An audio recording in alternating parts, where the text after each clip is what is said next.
The government are forcing our hand, and it just has to stop. We're not all in this together. We need better wages for young people to enable them to actually live and not just survive. But maybe not just young people, just people in general.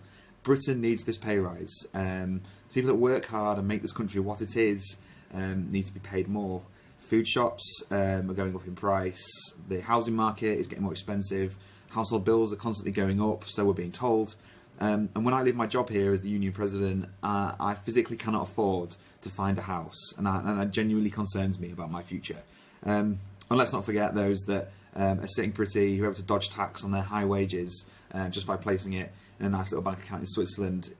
I pay tax fair and square, and they can't. And this government's ideas and ideologies are ridiculous, and they are totally targeted at young people because it's less politically damaging to attack us. Why? Because our voter turnout is lower. So let's say no to David Cameron's policies. Let's say no to working for free for 30 hours a week just to get 57 quid Jobseeker's allowance. It's outrageous what he's doing to our young people in this country, and we need to stand together, unite and say enough is enough.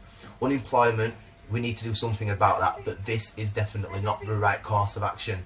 So David Cameron, rethink your policy.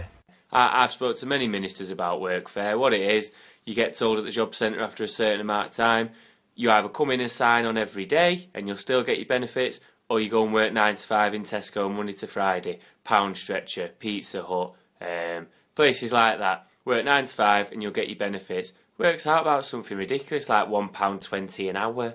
That's slave labour, that is. But because you're working towards your benefits, the government can put that on their figures because that's classed as your job. You're being paid to do that job, albeit an absolute pittance. And it's, there is no difference there between slave labour and workfare. I've had Tory MPs say to me, "Oh no, there's no such thing as workfare. We don't do things like that." Do you know how I know there is? Because I've done it. The Tory job miracle, it's a Tory job myth.